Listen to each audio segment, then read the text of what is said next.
All right, welcome everyone. Welcome to our talk on internet and networking. This is where it starts to get fun. We've had all this week and a half of pain. Interesting low tide and JavaScript theory and exercises. But now we start talking about what it's all about, because we're here to learn to be web developers. That means we're going to be writing web software. And that means we talk writing software that talks to other computers that are serving out web pages, web apps, all those fun things. So this is where we start talking about that. And pretty much for the rest of the bootcamp, that is what we'll be doing, starting with today. You may have peeked ahead at some of the exercises for today. And you'll see today we're going to be writing a game, Snakes. Has anybody here played one of the online games like Slither.io? Any Slither.io addicts here? Come on, you get a minute. Come on, yeah, okay. Yeah, so we're writing that. Now, obviously, nothing as sophisticated as that. It's a much simpler version of Snakes. It's like really, really low res. One would argue it's no res, but it's a game and you wrote it. So we're doing that today, and that is all networking. We're using socket networking to start with. We start off with that. Later on in bootcamp, we may delve into what are called web sockets, which are the foundation of all internet games now. But for now, we're going to talk about more low-level stuff, which is actual networking and a little bit about HTTP. So let's get started here. This is a fun day. Okay.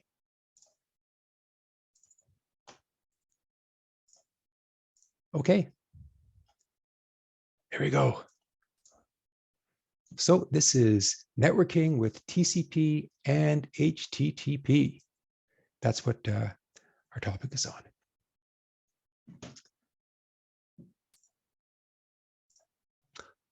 So, of course, the last few days, last week and a bit, we've learned all about, or a lot about JavaScript doing exercises. And a lot of that is to build the foundation that you'll need to write web applications. Today, we look at the following things. We look at the internet, that thing called the internet. Any IT crowd here, people here in the audience? Come on. I think it's a requirement at some jobs to have watched the IT crowd at one time or another. If you ever don't watch it, get a chance. It's actually, yeah, it's a pretty cool show. It's like kind of stupid. Anyway, there's a session on the internet. So anyway, we'll talk about the internet and networking. We'll talk about protocols, network layers, a bit of theory here. This stuff's a little dry. I talk about it and you can forget about it instantly, okay? If all you get out of that part of the lecture is there's a thing called layers, I'm happy, all right? Talk about TCP Udp, a little more relevant to what we'll be doing today. We'll talk about client server, very relevant. We're going to write ourselves a simple chat program, which is pretty cool. And if we have time, we'll talk about HTTP, and we'll try to write ourselves a simple web browser ourselves, or write a program that will perform the functions of a web browser. Okay, so this is kind of our agenda for today. So let's talk a bit about how the internet works. So right now we know internet is you get a browser, you load a URL, a link, and you get something. Here's a simple website. Take me to a useless website. Sure. Oh, look at that. It's like a assistant of a pug. Now you're a senior assistant of a pug. Look at that. Another 7 to 9 seconds, and I'm now a junior honor of a pug. Wow. Okay, useless site. So these are all links. These are all sites that somebody wrote, and they're running on some computer somewhere. What is this? This is a corn dog, corndog.io. There's actually a site called corndog.io, which is a bunch of corn dogs. What else we got here? Watch this making Twitch, doesn't do anything, okay? the long dog challenge. No idea what that does. So as far as most people know, this is the internet. When you go to a link, it takes you to some place and you get random websites. Can't tweet this, can't tweet that. Yes, okay. So this is most people's perception of the internet. Is their browser, and they use hyperlinks or URLs, and they get websites. Okay. But of course, as we know, the internet's more than that. Let's talk about a URL. This is the anatomy of a URL. So here's all this jargon, okay? There is the protocol. We'll talk about the protocol. HTTP, and this one happens to be HTTPS. We'll talk about both of those in a minute. This is the domain. This is the actual address of the server that we'll be talking to. This is the path. That's the document that you're looking for on that server. And this is the query string, which says maybe some parameters to the server. So there's a URL. And really that's what we're used to seeing. But let's talk about what's going on in the background. So let's look at the history of the internet. I love this. Has anybody done any reading about where the internet came from, how it was invented, or how it developed? Well, let's talk about that really quickly. The year was 1958 and the Cold War was raging, or it was cold, I guess it wasn't raging. Anyone heard that expression, Cold War? I say that as if it's like a thing, but like people these days don't even remember it. I don't. I wasn't even born then. But the Cold War was a really big thing. USA versus the Soviet Union, big clash of the giants after World War II, where the Soviet Union started gobbling up countries around it, ostensibly just to protect themselves from ever being invaded like they were in the Second World War. They suffered horribly. In fact, of all the countries in the world, Russia suffered the most casualties by far, and the most damage from the Second World War. So they vowed this would never happen again, and had this real defense protectionist mentality, and they surrounded themselves with buffer countries. So of course that was very alarming to the West, who first off didn't like communism, but secondly saw this as some kind of aggression. So the Cold War kind of was born, and there's this threat of nuclear attack. That was the big thing back then, back in the late 50s and early 60s. People built bomb shelters. I think I've seen one, like bomb shelters. You could buy these bomb shelter kits. Like you buy a kit, you dig a hole in the ground, you put it there, you put a lid on it, and you're going to survive. What's the half-life of plutonium? It's not like a few weeks. I think my food's going to run out by the time the radiation is safe. So, but you could buy these things and have Cold War bomb shelters. So it was a big deal, right? People were afraid. So in response to this, the Eisenhower administration, which is the administration back in the 50s and 60s, they formed DARPA, the Defense Advanced Research Projects Agency, DARPA. And they had this massive budget, billions of dollars in modern day terms. I mean, back then, millions of dollars was billions, but it was in the order of like, I think, $4 billion in our today's money, which is a huge amount of money to find and develop new stuff. This new stuff for defense. Now, one could argue, was it military defense, or was it defense of our way of life, defense of democracy? Who knows? But it was new stuff for defense, and things like ray guns and satellites. Weather satellites came out of DARPA. That was one of the big things they developed. But one of the really great things that did come out of that whole DARPA organization was the ARPANET. DARPA for ARPA, so they took the D off, so it's called ARPANET. And it was a network. It was a network built for communications defense. And that was, of course, a big concern. It was invented or developed because the question was, well, what happens if we have a nuclear strike and they take out the Midwest, or Chicago just vanishes off the map? Well, we have phone lines that go through Chicago. So if I want to call Los Angeles or San Francisco, or when I'm in Harvard, I want to call Stanford, the line's dead because Chicago is off the map. So this is the problem. We need to have a decentralized and web of communication. So if one link is gone, the rest will survive. Now, I think, if I'm not mistaken, I even have a picture of one here. Let me pull one up here. I think I even have a picture of that. There we go. Here is the original state of the ARPANET, at least as far as 1977. It's a little bit later, but that is the entire ARPANET, which is the precursor to the internet. And there we are. So these are all, as you can tell, these are all, or a lot of them are universities. Aberdeen, Rutgers, we have Harvard.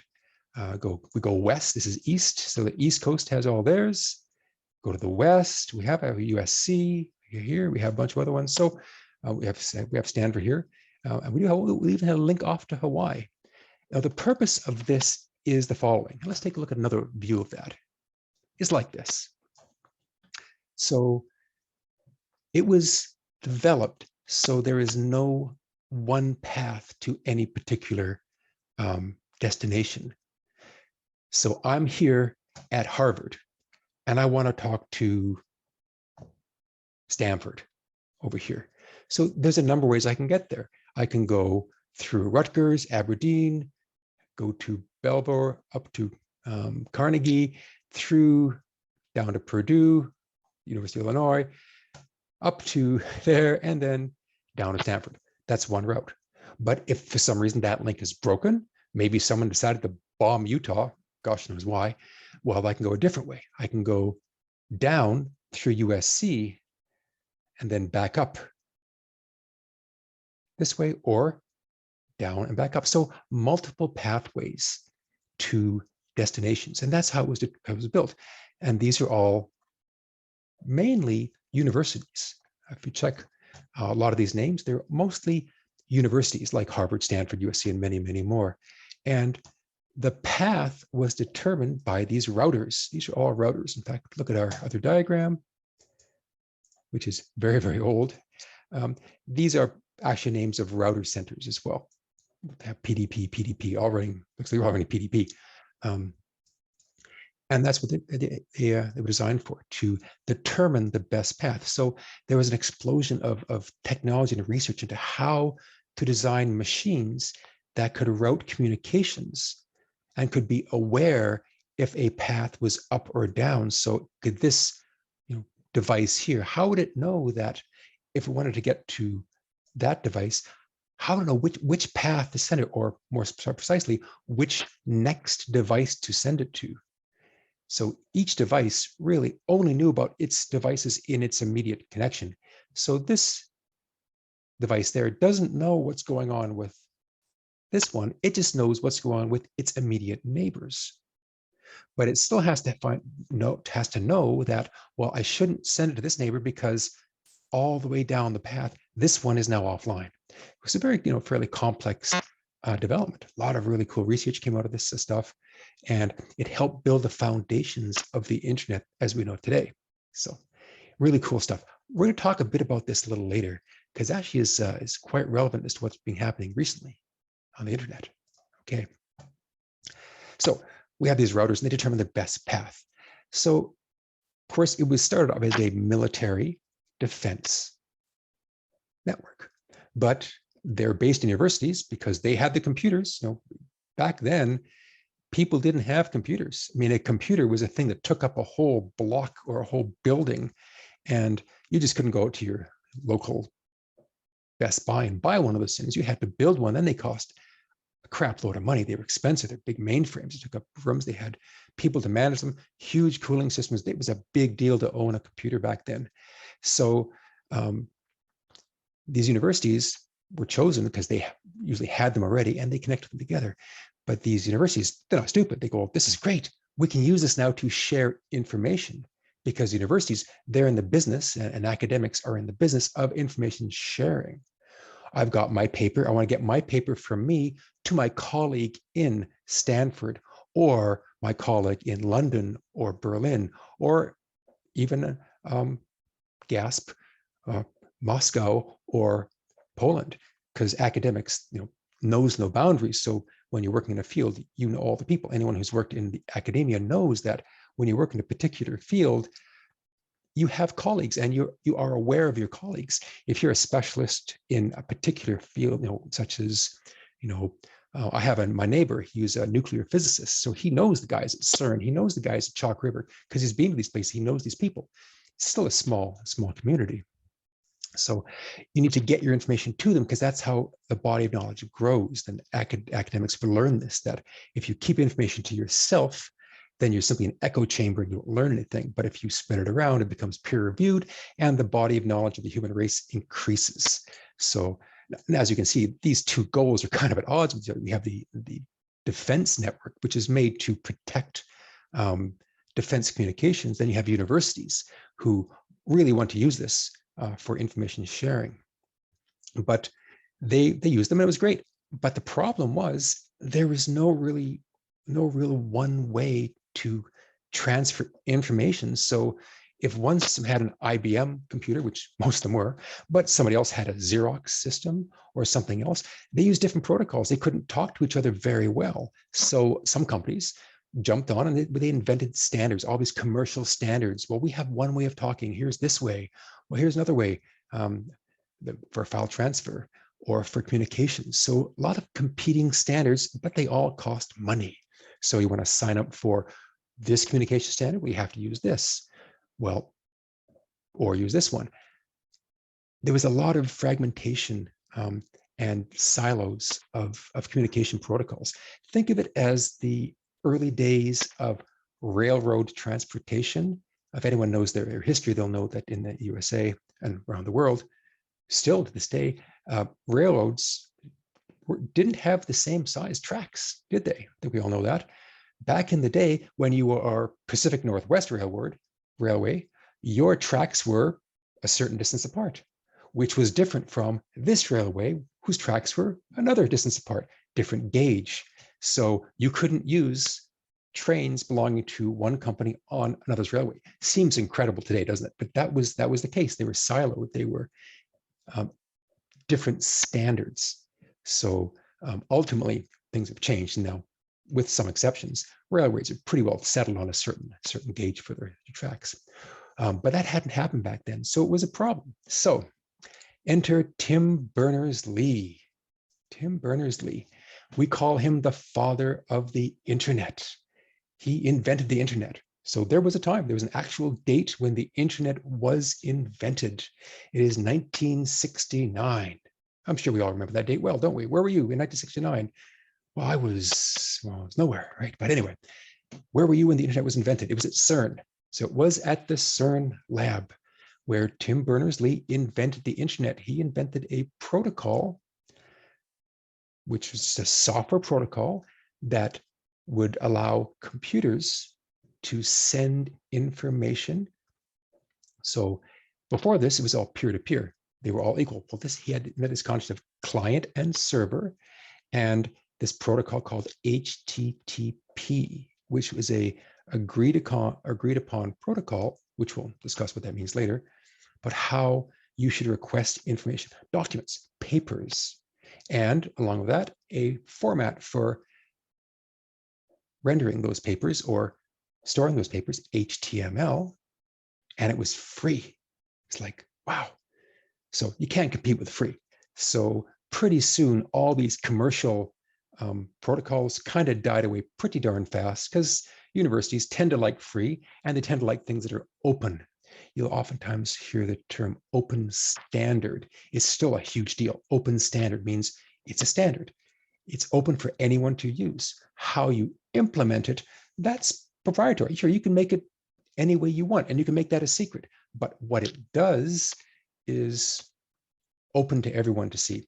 It communicates this way. So the HTTP and HTML standards were a huge deal, and they really, the internet was born. Modern internet, good typo there. Okay, the modern internet was born because of Tim Berners-Lee, and he's recognized for that. He is the inventor of the internet for all intents and purposes. And I think many would argue, myself among them, one of the single greatest inventions ever made in the history of mankind was on that year at CERN. So that was the internet. Okay, and it started with HTTP and HTML. But by the way, even before this, there were other protocols. Let's talk about those. So once again, the HTTP, it's a software protocol. I want to emphasize it's a software protocol. You hear this term protocol thrown around a lot, and even today, this is a software protocol.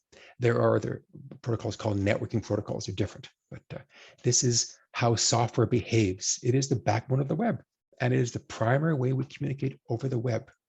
Okay, it stands for, no surprise, Hypertext Transfer Protocol.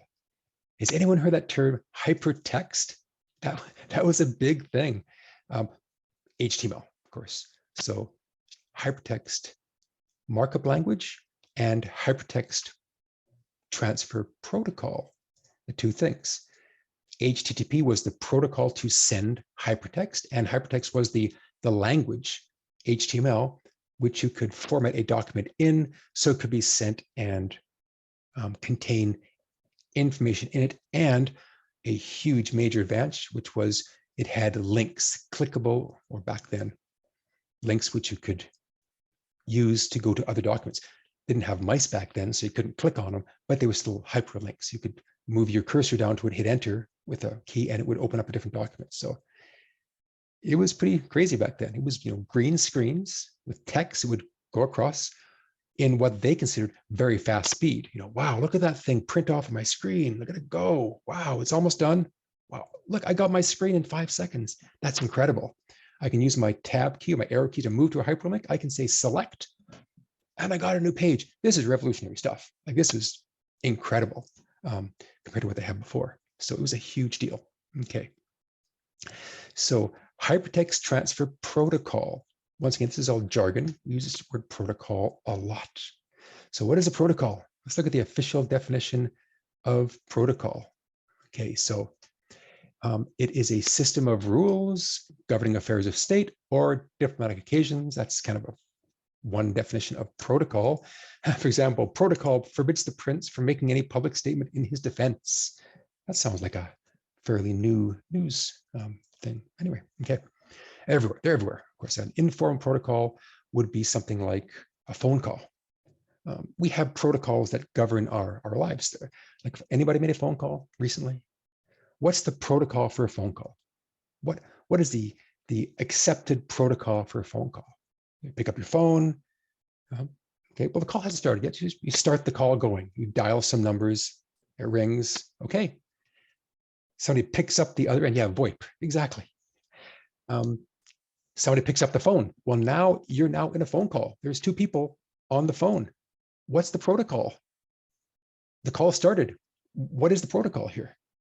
Well, normally the person who received the call is going to say something like, hello, way, something, right? They're going to say something like, otherwise, if you don't follow the protocol, it's like dead air. It's like, anyone there? What? So generally it's hello. Okay, the receiving person, the person receiving the call would say hello.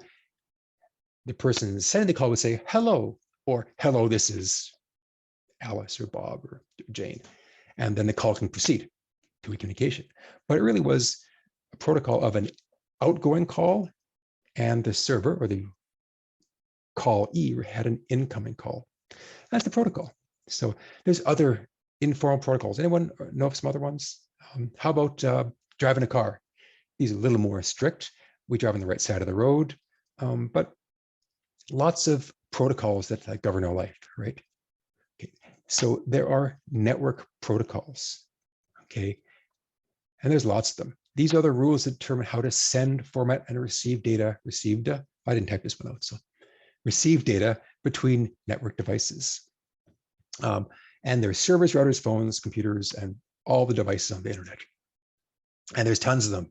There's tons of protocols out there and various levels and layers of protocols. We talked about a software protocol that is HTTP. Now remember, HTTP, There's two things, internet. That is the protocol. That is how you talk to each other. That is how the phone call takes place. Call happens, call E says hello, call er probably says hello, this is. That's the protocol. And then the information can flow. That's the protocol. HTML is the actual information that's being exchanged in the phone call, right? Which of course is incredibly important, right? Did you see what happened in class today? Yes, I saw that. Oh man, I can't believe he wore that. I know. Very important information, right? So that is the content. So HTTP is the protocol of establishing and maintaining a phone call. HTML is the very important information, what happened in class today, the content of the call itself. Okay, right. So has anybody heard of any network protocols? Anyone? Anyone think of network protocols? I want to see a couple examples in the chat. Who has heard of some network protocols? VoIP is one though. It is a protocol. TCP Udp. Yes, those are definitely network protocols. SMTP is another one. Software protocol, exactly. FTP, HTTPS, yes. POP3, wow, look at them all. IPv4, yes, that's a protocol. A little lower down on level layer 3, or layer 4, but yes, it's true. IMAP, yes, we all know IMAP. So exactly. So there's lots and lots of network protocols. Here's some more, right? So I think people mentioned FTP. This one predates the internet, by the way. This has been around for a long time. This is before HTTP. It's been around forever. POP3, which is post office protocol that literally nobody uses anymore. IMAP, which is the newer version. Which there's various versions of it, which kind of supersedes POP3. You don't see POP3. It'd be quite rare to have a POP3 server or POP3 system running. SMTP, that's for mail delivery. This is mail pickup, those two. This is mail delivery, SMTP. These are old, they've been around a long time. And back in the day, as we talked about, this was universities, this is academics, and they were in the business of information sharing. So many of these protocols were developed back then where the purpose was to share information, not to protect information. So as a result, many of these protocols, which have been around for many years, tend to have weaknesses that are clearly available now or obvious now in their security. They're not made to protect information as much. They're made to allow information to flow. So BitTorrent, I'm sure no one here has ever heard or used BitTorrent, of course. So, or if you have, I'm sure it's for very wholesome and legal purposes. Great, so that's also a protocol.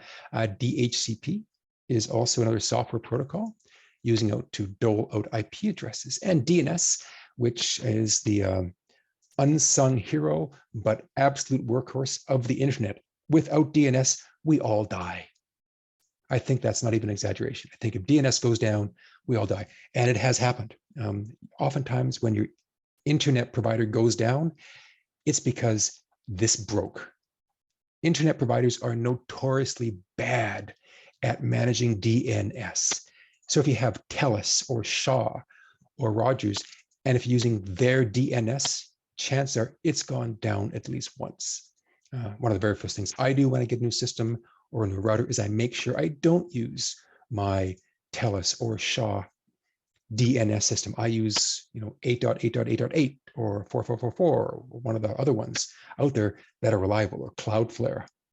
So DNS, domain system, very critical. So these are all protocols. These are all generally software protocols. Okay. So I say this thing, software protocols. Well, I say that because software is kind of the top of the stack. But below that, there's all these layers of the network, all these networking layers. Oh my gosh, what is this? What is this? Yes, okay, so remember my very first networking course I went to. I got hired by this company and they were tossing money around like crazy. They went broke, but anyway, but it was fun while I was there. They would fly you business class anywhere you wanted to go. and they had a training budget. So I said, Gary, you got to go someplace. Oh, great. Pull up a magazine. Where should I go? Well, I haven't been to Ottawa before. So I picked Ottawa. Okay, now let's find out what's in Ottawa. Courses in Ottawa. Of course, there's no Google. I had to look it up, find out. Oh, look, there's a networking course in Ottawa. That looks cool. Carlton Hotel. Yeah, sure. I'm in. Off to Ottawa. So they flew me to Ottawa. It was great. Got a rental car, flew business class. It was great, right? And I get there, and I'm in this class, and I thought they'd teach me more about, was it Nortel? Actually, it was. Good catch. That was Nortel. They were throwing money around like crazy back then. And anyone who's worked, yes, I know that because I went to school for networking, kind of similar stuff, and like I went there in 2010, and all my instructors worked at Nortel, right? And they were all driving late 90s BMWs, late 90s Mercedes. So I'm like, oh, that was the good days, right? Yeah. Well, this is before that. Of course, this is way. Well, I don't want to say how long before that, but anyway, because 2010, you're basically on almost the collapse of Nortel, right? So I was there when Nortel was like a big thing. It was exploding. They had all this optimistic stuff before they discovered that all of the executives were stealing money and inflating their contributions to get the stock price up, to get their bonuses going. So it was a huge scandal. Anyway, I didn't care. I knew they were on their way down years ago. So, but yeah, they were tossing money around. So I went to this course. Great. Go to Ottawa. It's like, wow, it's cool. Wow, all the stuff you see in the news. Because I'm, Western kid. I don't know anything about Ottawa. So it was fun. But I go to this course, and it was about networking. And I want to learn about switches and like how they plug into each other. This is really cool. And the course starts, and they pull up this chart like network and layer. It's like, what the hell? What is this? This isn't what I expected. This is a bunch of like layers. What does this mean? Like, how does this have anything to do with networking? So I kind of mostly just slept through the class. Like, okay, when's it over? Because I want to get over to Hull because the bars open at 1 a.m. there. Because everyone knows in Ontario back then, the bars closed at 6 p.m. on a Saturday, maybe 7. I can't remember. Anyway, it was I think it was called Ontario the Dry back then. So yeah, bars closed like really early. So, but in Hull, which is just across the river, hey, they open. So anyway, so I'm watching this slides going, oh, layer this, layer that, data link that. So anyway, so I don't expect you to remember this either, okay? However, I did remember that there was a thing called layers. That's what I remembered. It's like, oh, and later on, I realized, oh, that actually is kind of important when you think about networking. So even though I did sleep through most of the afternoon on the layer part, later on, since I had at least remembered there was a thing called layers, I was able to understand it more. So there's layers there. You can fall asleep now if you want, or I'll go through some of the layers. I'll do it much more briefly than whoever was explained it to me back then, because that was a couple of hours I think he spent on layers, and it was brutal. I'll spend maybe 8 minutes or so on the layers, maybe a bit more, depending if people get interested. So all this means is that we have the top layers that are close to people, and the bottom layers are really closest to the zeros and the ones. And everything in between is simply levels of that, okay, or variations of the same theme. So as you move up the stack, you get more and more human interaction, or closer to the human interaction, which is layer 7, which really is interaction between the computer and the computer, or software to software, same thing, right? As you go down the stack, and it's called a stack, this is really zeros and ones. Layer 1, that's the physical layer. And the physical layer, that really is just physical. We're talking the wires. So there's wires. There's, it could be fiber optic cable. It could be copper wire. It could be twisted pair. It could be something else. It could be coax, which is a thing. In fact, in my house, I have one link that is actually coax, because my house wasn't built with network cabling when it was built, but it was built with coax, because back then people thought, oh, coax, that's the newest thing everyone wants to have. So, so I was able to find a transmitter that would hook up both ends of that coax and turn it into a network connection. It's great. So that's the physical layer.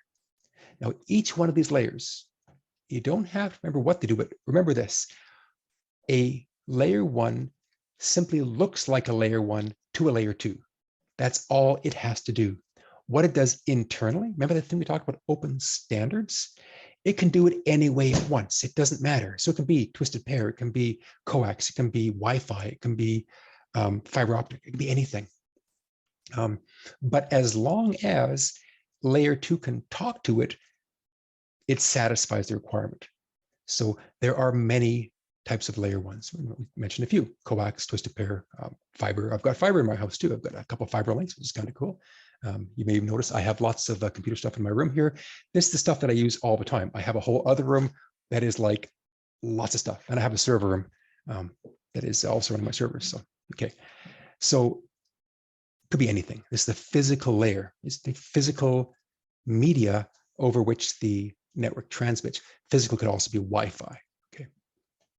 And there's all kinds of protocols and standards for them. We have twisted pair. We have FX, which is fiber optic, all kinds of cool things. So physical layer, this really is just the raw bit stream over this wire. Could be anything. Okay, could even be, I suppose it could be sound waves. You could modulate sound waves, and they could be a physical layer as well. Microwaves, same thing, doesn't matter. As long as layer 2 can talk to it, it's a good layer 1. Layer 2, we're talking about things like ARP and Wi-Fi and MAC address. Has anybody heard the term MAC address? What's your MAC address? Yes, what's your MAC address? It's a popular thing, right? So this is called the data link layer. It deals with little more format of data itself, kind of putting into packets and then transmitting it back and forth. So now we don't just have zeros and ones, like, which are really just voltages, right? That's what a actual network is. You want to think about it. They are voltages. It goes from -5 or -12 to +5. That's a 0 and a 1. So it's a voltage. So these wires have all these voltages changing all the time, and the device on each end recognize those voltage changes, and those become zeros and ones. That's layer 1. Layer 2, now we're talking about organizing those zeros and ones into packets, right? They time slice them. Have a clock speed, and they take so many packets per second, and that becomes your data stream. So MAC address falls into that one as well. So PPP, interesting one. Point-to-point protocol has. Let's take a poll here. I want to see a poll. Give me yes or no on the studio audience, please. Has anybody heard the term? This is a funny one. Have you heard the term dial-up networking? Has anybody heard that term? Yes. Oh, I got a couple of yeses. Wow. Like, or what does dial-up mean? Unfortunately, yeah. Use as well. Yeah. Dial-up networking. You're probably the last generation that will have heard the term dial-up. My work still uses it. Really? Wow. Wow. Wow.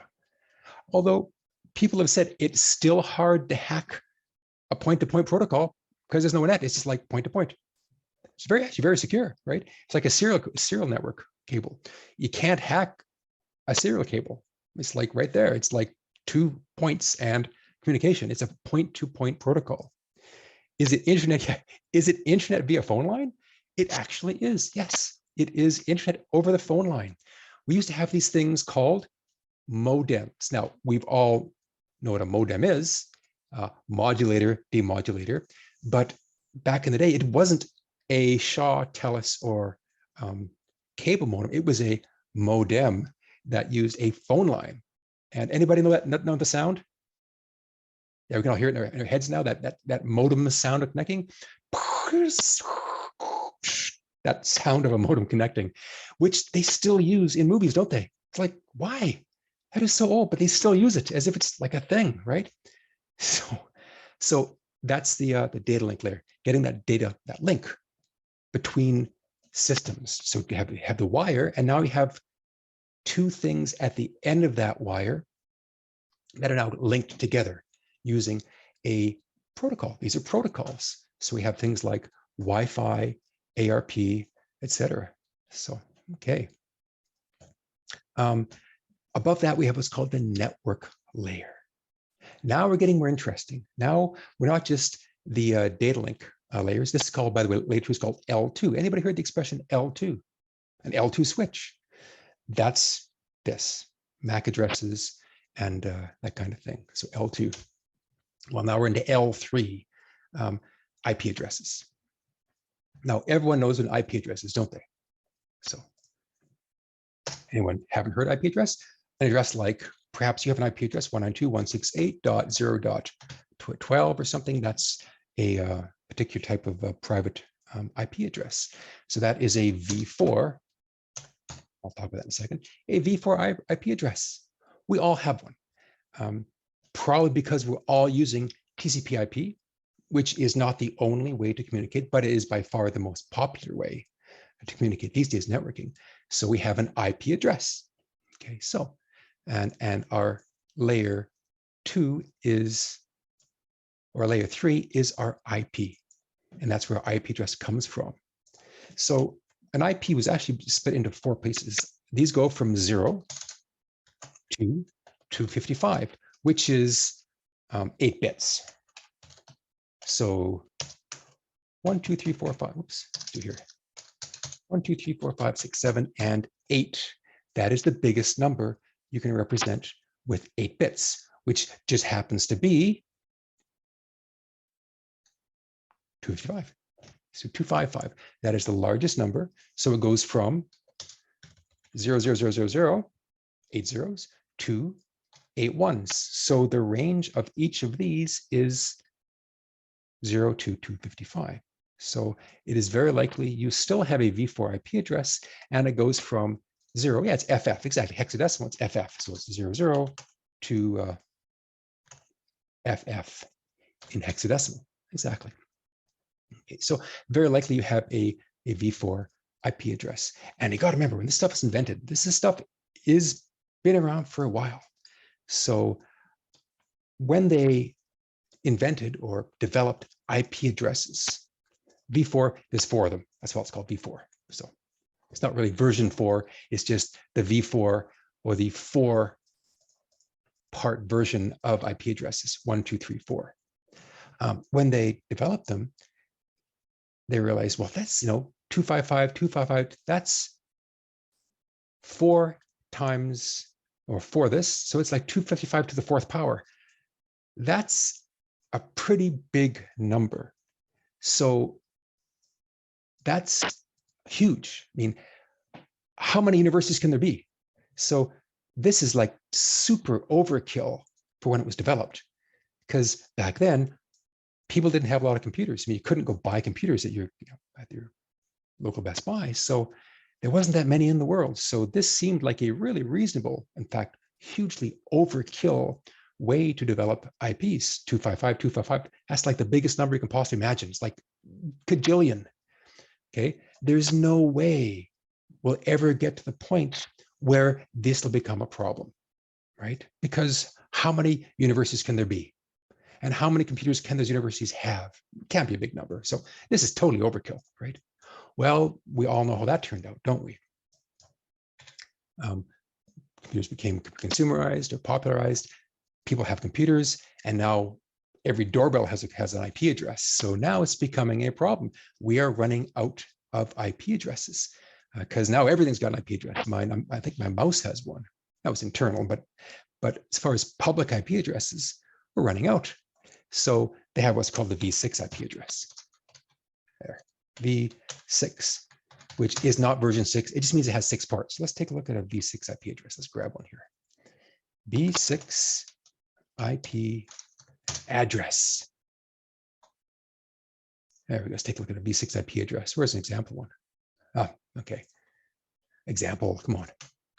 Example.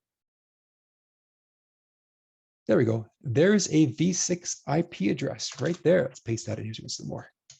There. There's a V6 IP address. Okay. So now these are hexadecimal 4, not just 3. Now this is 4, which is a lot more bits. And there's 1, 2, 3. There's a lot of them. Okay. The question is, why haven't we changed over yet? Because it's a pain in the butt. This is much easier to remember. Although we have, if you check your phone, a lot of phones, depending on your provider, does use a V6 address now. So it is getting there, but it's very difficult because a lot of devices in the world still only support V4. No, it's fine because these are compatible with each other. Routers can understand and translate between the two. So a lot of new devices are using v6 IP addresses, but that is a lot harder to remember. I know my IP address, like my desktop IP address is 10.10.44.61. That's my address. I know it. This is kind of hard to remember. Like, wow. So, but it makes more sense. So now we have this v6 IP, this IP format. We can't possibly run out, can we? I mean, who agrees with this? Do you think there's any chance we could ever run out of IP addresses? Well, depends. Back then, we had IP addresses for only computers, but now every doorbell has got an IP address. Well, what happens when every molecule or every nanoparticle that we invent gets its own IP address? So who knows? We'll see. See what the future holds for the for networking. Okay, let's carry on. Don't digress too much. I'm past my promised 8 minutes before we're talking about this layer. So, okay, so here's we have IP. So this is the fun stuff, but it's nice to know, but not that critical. Now we're talking about things like TCP, layer 4 and above. This is the stuff that software developers do concern themselves with. Transport layer, this is the big one. This is where TCP comes in, transport layer. And you've heard the term TCP, okay, which we'll talk about in a second here. There's TCP UDP. TCP is one of the two major, there's other ones, of course, but TCP and UDP are the two major transport mechanisms for transporting data. So now we're talking about sessions, communicating between two devices, how they establish a phone call, a session between two computers. And sessions deal with things like SMB, which Windows uses, and other systems use to do file transports. These are all sessions between computers. So, and presentation layers, this is really where things like data encryption takes place, TLS, SSL, compression.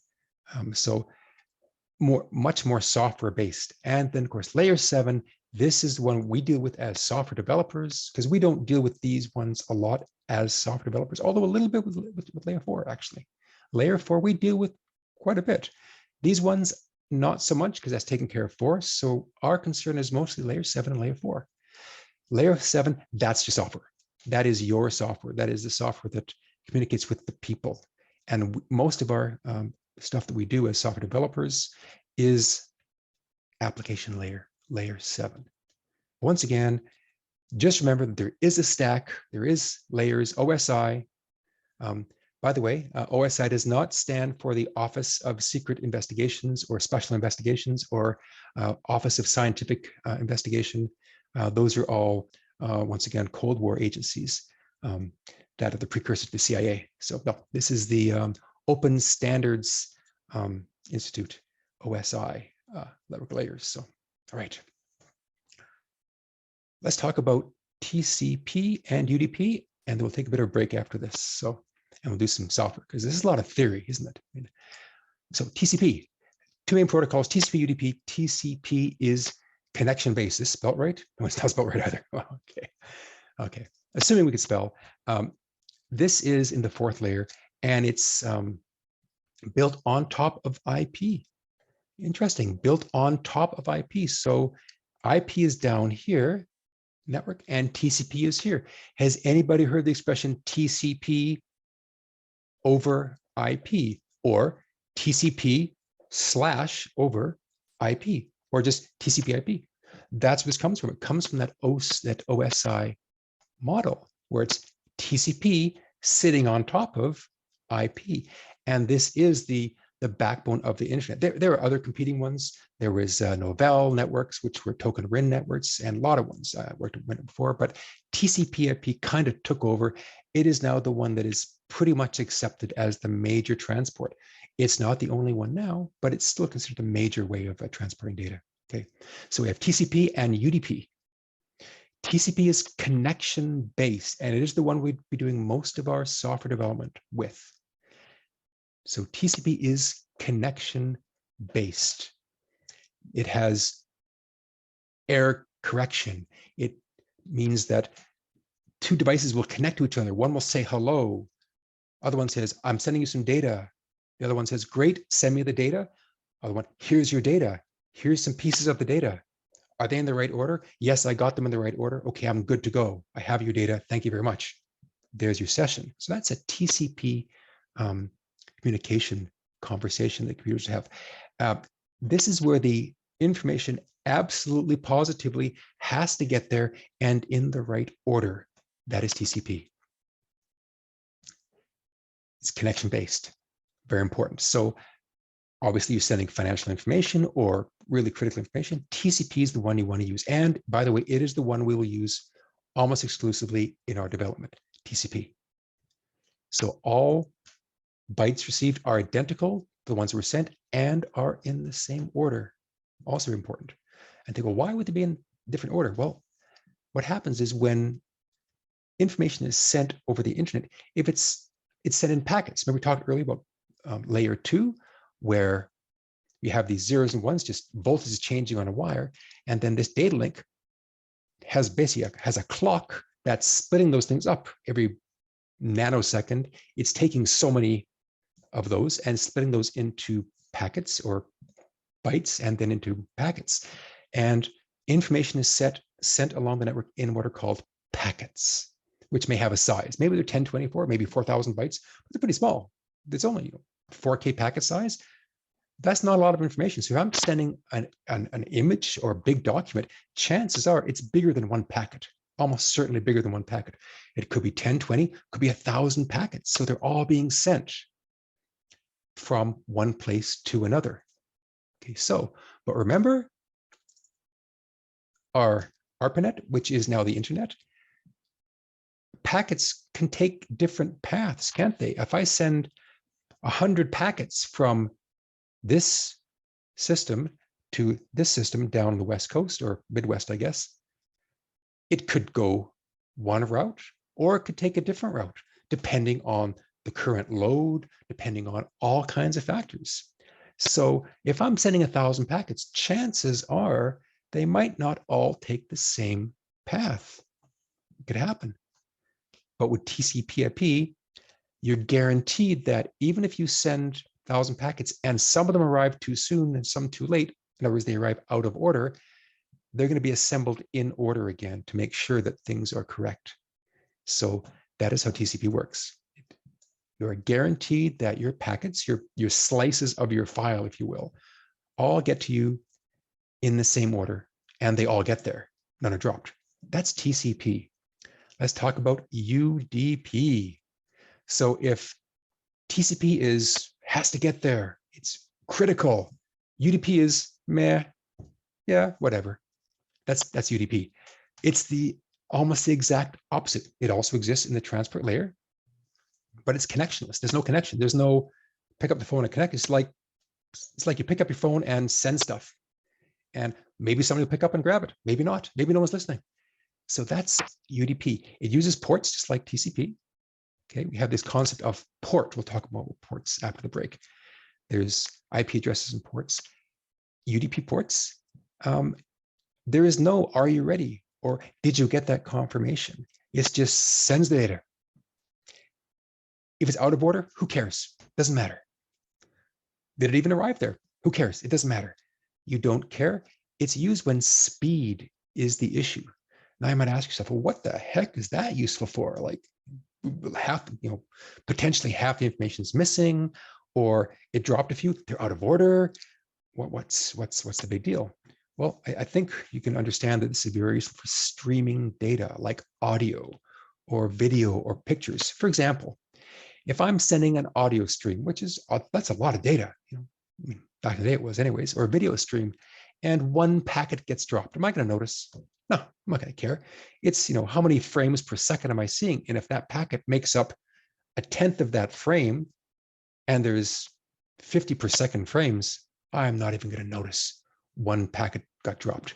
Now, if enough get dropped, we've all seen it, it gets what we call glitchy. We've heard that term, glitching out. That's packets getting out of order or dropped. And that's what happens. We get perhaps a really bad connection on our Zoom, or more likely our Hangouts, which of course no one's experienced a bad Hangout connection, have they? They might get lost or dropped, and it doesn't matter. So the UDP protocol just picks up the phone and just starts talking. There might be somebody there. There might not be somebody there. They might hear it all. They might only hear part of it. But it doesn't matter because what the information that you're providing isn't that critical. You start singing. So if I pick up the phone, certainly that's not critical information. If I start singing over my phone, no one's going to care if a packet or two get dropped. In fact, they probably prefer if more packets get dropped. So, right. So, but it's good for speed. It's great for speed. So UDP. Okay. All right. Why don't we take a short break? We'll take a 10-minute break here. Go ahead. And then we'll come back. Let's grab I'll start a little timer going. Let me go. There.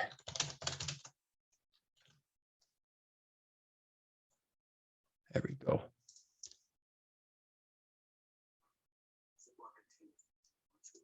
There we go. All right. So we'll take a 10-minute break and then we'll come back at, let's say 5 after the hour. And we'll carry on after that. And we'll start doing some actual software, a little less theory, and we'll start doing some actual coding after this. So, okay. So I'll see everyone in just 10 minutes. Okay.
Okay, all right. So it's been pretty heavy on theory, hasn't it? Guys, everyone hear me okay? Yes, very good. Yes, okay. Being a little heavy on theory, I'll admit. So my apologies for that. We have to kind of get through some of this theory first, and then we can carry on with some other stuff. We need to have a foundation because as software developers, we don't really need to know a lot about the details of how networking works. We don't need to know that, what an RJ45 connector is, what a Cat5e versus Cat6 cable is. We might know, but that's not important to us. Don't need to know what a VLAN is, although they are pretty cool. But we need to know roughly how things work. We need to know that data is transmitted over a network. There are things called IP addresses and ports. We'll talk about those in a second. We need to know that there's this thing called packets because things might arrive all together, or they might arrive in different orders, or if it's UDP, they might not arrive at all. So, all right, let's carry on. Okay, so where's my little, here it is. So we talk about UDP. Oh, I like this joke.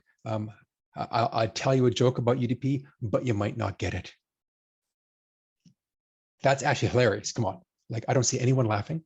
That's a hilarious joke. That's one of our network. That's a networking guy joke. You might not get it. Ah, man, crickets. Okay. Anyway. All right. So let's do ourselves a little demo chat program. Char. Boy, my spelling is awful today. Okay, we'll do a demo char program, not to be confused with a chat program. We're going to write ourselves a program today. And this is where things get fun. So I thought we might have Leighton on today. He was going to be helping us with our class today, but he hasn't joined us yet. Okay. Okay.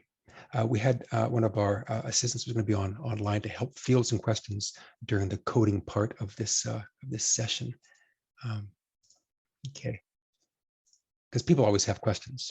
Generally questions like, does Gary really only own one shirt? Yeah, that's a very popular question. Or, okay, let's go ahead and write ourselves a chat program. And this is going to be a bit of a code along too. Not right now, but pretty soon it's going to be a code along. I tried ourselves. So, okay. All right. So let's go. I'm going to write myself a client server pair of programs because network connections always have two parties to it, at least.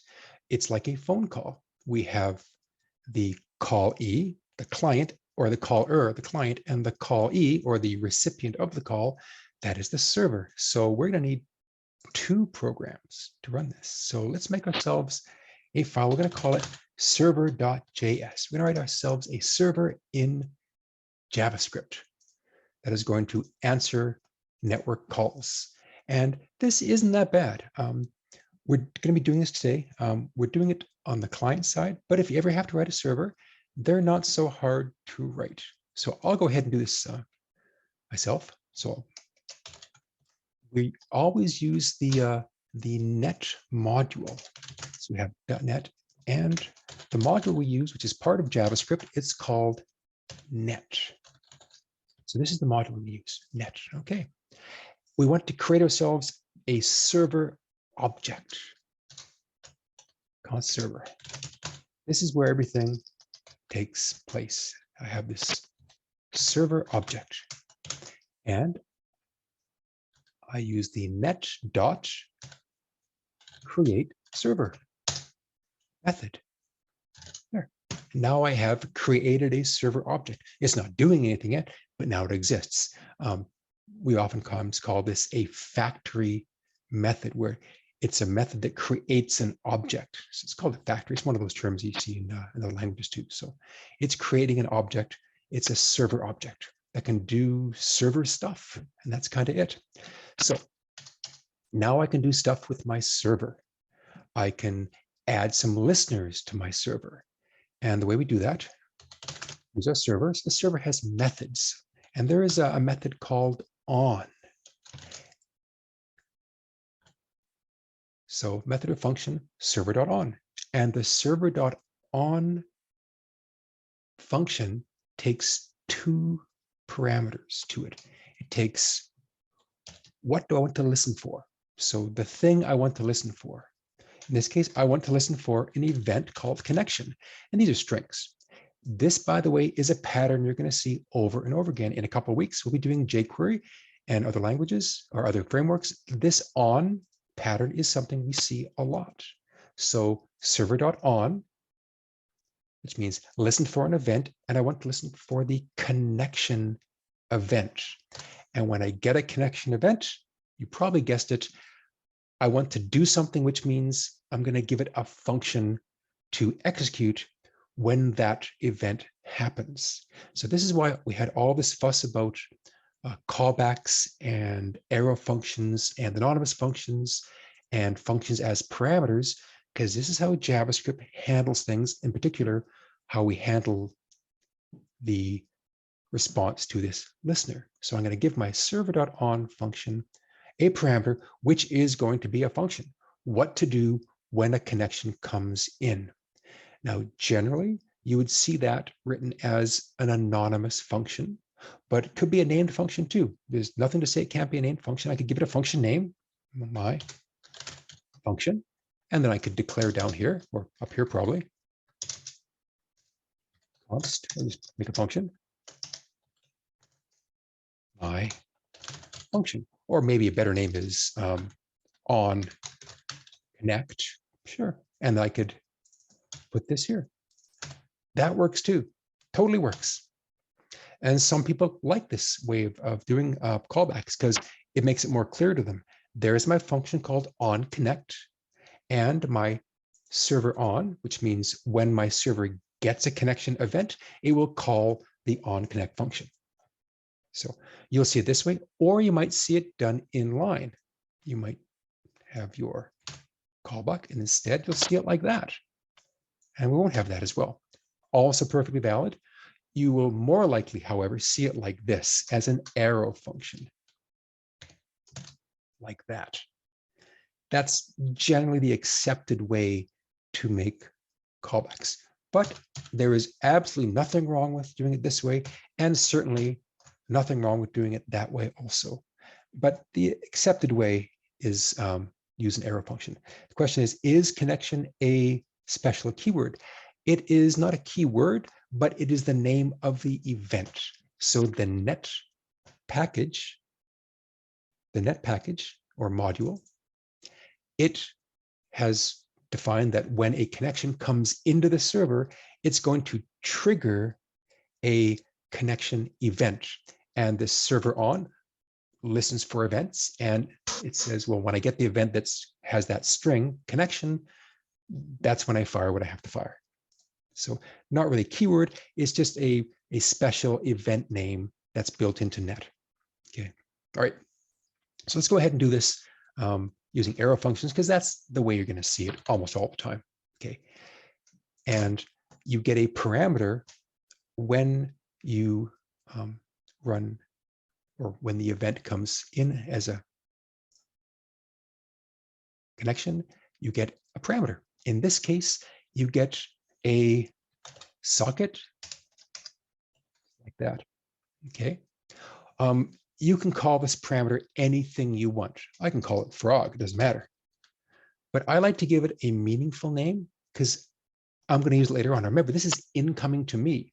This is not me calling the function. This is me getting information from this on function. It's sending it to me as frog. Horrible name. I'm going to call it client. There. It's a client socket. What's a socket? We'll talk about that too. So when I get a connection coming in, it's going to run this function and give me this client thing. Okay. Now there's a question, does it handle an error? No, there's no error handling happening here. So if I get an error, that's an unhandled event and it's going to crash on me. And maybe we can even demonstrate that a little later on. So, okay. All right. So I have told my server that when you get a connection, do this. Well, let's make it do something. I'm just going to console log just incoming connection. Let's say connection. Client connected. There. Somebody connected to me. That's all I'm going to say. Okay. So I have this, the last thing I have to do, so I've set up my server, but my server's not listening yet. So this is like I've set up my telephone and I'm all ready to talk to my people, but I haven't put my phone active yet. Okay. Oh, is on an event listener? Yes, on is an event listener. It will listen for the event connection. I now have to enable my phone so calls will come in. Right now, I've turned it on mute, or it's not even answering calls. So if a call comes in, it can't even ring. So the last thing I need to do is my server. I'm going to have it listen for events. So turn on the actual listeners. Listen there. There's a listen function also part of the server. And this is what turns on the listening. This is what gets listened for, but I need to actually enable the listening part of it. I'm going to listen on port 3001 just because I want to. Ports are hand in hand with IP addresses. And for any given IP address, remember our picture of the stack we had before? Where's our OSI model? There it is. Okay. So we have ports here. So any IP address can have multiple ports, at least in the TCP and UDP space. Other protocols don't have that concept of ports. So we have TCP UDP. On top of that, we can add this concept of ports, which means now you have an IP address and you have a protocol, TCP UDP, and you have ports. So this gives me a lot of flexibility. And a port is a 16-bit number from 0 to 65,535. That's a port. So ports is 0 to, well, FFFF, which we all know, 65,535. And it's just a random number. Okay. However, and I see a question from Adam is, what's an uncommon port to use to avoid conflicts? Yes. The reason there is so many is because any particular device can only listen on one port, or more specifically, software can only listen on one port in any given device. So the device may want to run multiple servers. Maybe it has different stuff. Right now on my machine, I've got Slack running. I know I've got Zoom running. I have a lot of things running. So if I only had one port in my machine, then all I have is protocol, TCP, and the IP address. That's all I got. Well, I'm really limited. So I need more than that, don't I? I need port. So those are the three things that make up a connection. And it's called, by the way, a socket. Why? Well, because it kind of plugs into each other. The protocols have to match, IP has to match, and the port has to match. If all those things match, that is a socket connection. It's being matched. It plugs into each other. Okay. And now I have chosen port 3001. There is lots of ports. Let's take a look. We'll look at TCP ports. Yes, TCP ports. And there's lots of them. List of TCP and UDP port numbers. Now there's 65,535. So there are a lot of what are called commonly used ports. So starting at 0, which really isn't really used, but then you start at 1. Service multiplexer. What the heck is that? No idea. Anyway, but some of them are very useful. For example, how about port 25, SMTP? Now that sounds like something we've used before.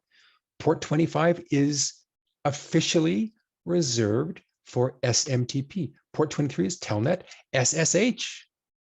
We've heard of that, haven't we? That's port 22. Very, very common. Okay. Now, this is by convention, by the way. You can run software over any port you want. I can run SSH, and I actually do run SSH over other ports, 222 or 1222, it doesn't matter. But the generally accepted practice is to run SSH on port 22. Okay, look at that. There's FTP, File Transfer Protocol. Cool. Any more? Look at these. We got 110 is the old POP, Post Office Protocol. What, port 80? Oh, Hypertext Transfer Protocol. HTTP is port 80. I think we know that, right? Of course, we use HTTPS, which is way down here, port 443. HTTPS, which of course is the standard now over the internet, port 443. So a lot of these are used, okay? Now, there's nothing stopping me from making my server use port 80. Unless I have port 80, I probably do actually running, or 443, or anything. Totally is arbitrary. But generally, it's a protocol, and this is more of a, not a strict, but a relatively suggested protocol, is that you should probably use a port like 443. Where'd it go? There it is. Use it for what it's intended for. Don't make something that listens on port 443 that isn't Hypertext Transfer Protocol secure, which means an encrypted version of HTTPS or HTTP. So it's a convention, but it's a good thing to follow. But it's, take a look here. After about 1024, look at that. That's it. The first 1024 ports are considered kind of reserved. Now, above that, these are more commercial applications. So Microsoft has said, hey, we use 1029 for some stuff. Okay. That's their business, right? Or Men and Mice. What's Men and Mice DNS? No idea. Is that a game? Maybe. Okay. So now we're talking, oh, Timbuktu. Wow. That's a blast from the past. Wow. Okay. SQL Server. Okay. It's software. These are commercial, generally commercial products that have said, hey, I'm going to use this one, but let's use it at your own risk. Maybe you get some conflicts, and you oftentimes do. So like we use Postgres, it uses 5432. That's Postgres. So these are all more programs that use them. Okay. A lot of games. Civilization 4 multiplayer. Is that like a thing? Anyone know what that is? I feel like I'm missing out on all this. Wow. Artemis Spaceship Bridge Simulator. What the hell? That's the thing. Wow. What is this thing? What is that? Where'd that go? Between 3 and 8 players over a local area network. This sounds awesome. Oh, Civ is a great game. Oh, okay. Wow. I'm missing out. Totally. Anyway, so this particular software, which kind of looks, oh, here's Civilization 4 multiplayer. Wow. Wow. Look at that. Look at that. Kind of looks like a game. Is it 70s? I have no idea. Maybe it's new. I'm not a gamer. So, okay. Slither.io is like my only game that I play. Sorry. Yeah. So, okay.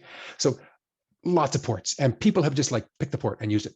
And they use it, and they become fairly popular. So it says, yeah, this person kind of uses port, but probably a port 3001. Well, 3000 is taken. Ruben Rails, sure far. So looks like no one's is really said they're using 3001, but it doesn't matter. I can use any port over 1024. So as a rule, you can pick any number over 1024, and you're good to go. Okay. Just make sure that nothing else in your computer, like Postgres or something, is using the same port. And it'll tell you, if you try to listen to the port, it'll say, hey, sorry, you can't do that. Anyway, but I digress. So I'm going to pick port 3001 just because I felt like it. Okay. So there we go. And I'm going to just log something. Log. Server listening. Server. I didn't pass spelling in elementary school. Listening on port 3001. And there we go. I have a server that looks like it's kind of doing its thing, right? Okay. So I've got inquire the module. I got to create a server. I'm going to listen for connections, and then I'm going to turn the actual server on so it does all the listening. So it responds to these events and let's print this out. So I'm going to try and run this thing. Take a look. take a look. Let's run it here. A couple windows. There we go. Now, when you're running client server, very important to remember. If you have a client and a server, you will need two windows. You will need two terminals. You notice, by the way, I'm not using this VS Code terminal, am I? I never do. I do not use this terminal. First off, it hides all my code. Like, yeah, that's useful, isn't it? Okay. I just don't use it. Okay. And secondly, I'm kind of grown up. I don't need training wheels, so I can use like a grown-up terminal. So I might need 5 or 6 of them. In React Week, you're going to need 4 or 5 of these windows, and you want to put them off to the side or just get rid of them altogether and hide them. So I tend to avoid using, but it's personal choice. I tend to avoid using the VS Code terminal. Just kind of hides my code, and I just don't like that. These windows I can put off to the side, watch what they're doing, and I'm pretty happy. Okay. Can use callback in server.listen. No, server listen takes a parameter, port. That's it. It does some other stuff as well, but generally we just give it one parameter, port. Listen on this port. So the server is now listening on port 3001. So I fire this thing up. Let's run this. Node, source, server. Oh, go on. Hold on. Oh. There we go. Okay. Take the log from the right directory. I'll try it here. Here's my source. There it is. It's right here. Okay, so node, src, server. Okay. And it is now running and it is listening on port 3001. So now anybody can connect to, at least anybody on my network can connect to me. Okay. Make sure. Here. All right. So of course, no server is any good without a client. We need to have a client that will connect to us. So I can do a couple of things. I could start a client and I could use an actual program to connect. Let's do a Telnet. Telnet is a general purpose application built into most Linux that it was what's called a raw client. It doesn't have any special protocol. There is officially a Telnet protocol, but it really is no protocol. It just is nothing. So I can say Telnet, and I can connect to my local host. Remember we talked about IP addresses and DNS? Well, DNS is the thing that converts these names, like a name like www.google.ca, into an IP address. So my local machine is 10.10.44.1 or 61 rather. That's my local machine's, that's my computer's IP address, IP4. But I also have another special IP address, which is 127. Well, anything, 0.0.1, but it really is anything, 127 dot something. This is called the local host address or loopback address. And if you go 127 dot something, you will get your own machine again without going through the network. Okay, so it gets a special address. And we can just say localhost, which is a special name, which translates into that. Yes, there's no place like 127.0.0.1. There's no place like home, exactly. The question is, how does server on use the callback functions provided? Yes. So on connection, it's going to call my function. Remember we talked about this? Let's put this back the way it was. Let's make a function, call it on connect equals function. And of course, hold on. Come on, there we go. Client, there. Log, again. Someone connected. Gary, I kind of meant more like when we're in the actual implementation of server.on, how does it know what to put into that parameter? So that's built into net. When it receives a connection, it has code and it will call the function I gave it. and it will call it with the client socket that it got. We've done this yesterday with our callbacks. That's what server.on does. It's another function. It's a JavaScript function, and it goes, does some stuff, a bunch of ifs, maybe a for loop. Oh, it's gonna, remember we called callback yesterday in our function? You called callback. Well, it calls my callback. It calls my on connect for me. Okay. So yeah, I mean, like, say for example, like we're putting a client parameter, but if you imagine the parameter as just some variable, where is it actually getting that variable from? This is coming from server.on. So it's inside server.on, there's a variable declared.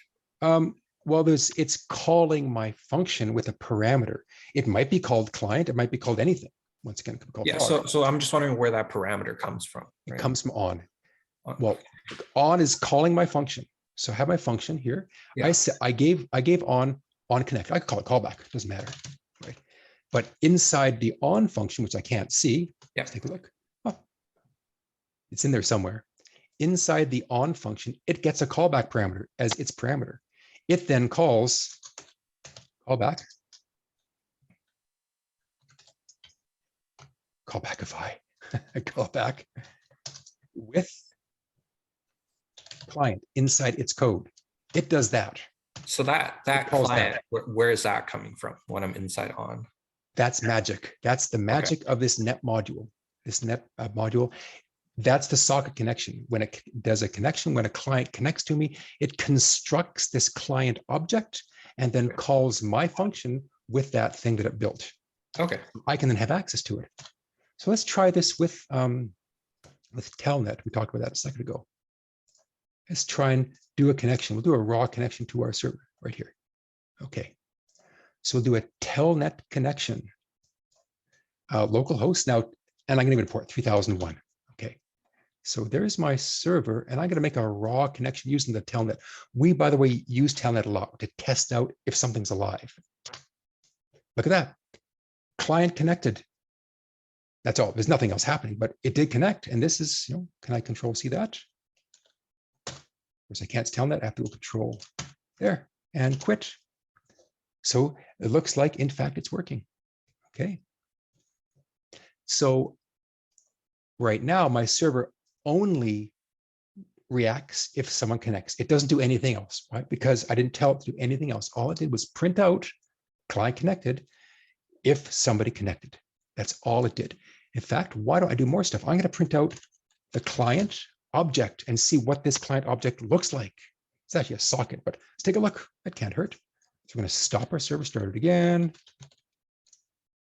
Let's do a node. There we go. Okay, let's do it again. Same thing.